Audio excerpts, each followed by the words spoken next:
First up at 4 o'clock, we kick off the afternoon rush with new information on the coronavirus, the variant, and vaccines. Public health officials are putting some renewed urgency in the vaccination efforts, and that includes having more of those pop-up clinics again. I know for a lot of people, they weren't sure if they needed a booster. Then they weren't sure if they were going to get a booster. Felt like, they're probably fine. They got vaccinated. The guidance is now clear. If you are 18 and older, you should get a booster.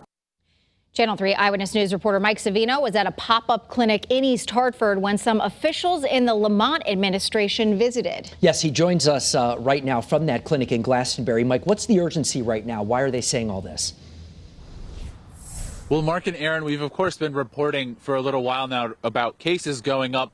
But now we're also seeing hospitalizations continue to go up. And this is coming at a time when hospitals are dealing with staffing shortages. So officials are worried about that combination. In fact, an executive with Griffin Hospital said today that about 80% of all staffed hospital beds statewide now are full. Officials are worried about what might happen if we get to 100%.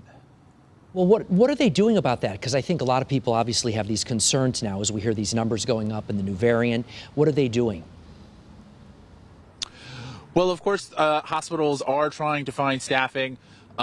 The Lamont administration is talking with the National Guard on a daily basis about whether or not the National Guard needs to call in. But in the short term, the big focus right now remains on vaccinations. Now, about 80% of the people who go into the hospital for COVID are people who are unvaccinated. And even with some of those breakthrough cases with people who are vaccinated, they're going in for some other procedure, and they just so happen to test positive when they're being admitted. So they're not even going in for COVID-related symptoms. So doctors are continuing to push the need to get vaccinated and the need for people who are vaccinated to get their boosters. I'll have more on that coming up on Eyewitness News at 5. Yeah, we're going to keep hearing that, I'm sure, over the next few weeks. Mike, thank you very much. We want to know your thoughts this afternoon. Is the Omicron COVID variant making you more likely to get a booster shot? You can weigh in right now in our unscientific poll, and you can see right here, 54% of you say yes, and the governor has said they've seen an increase in people getting your boosters. Again, you can weigh in online at WFSB.com/vote now or use the Channel 3 app. Also,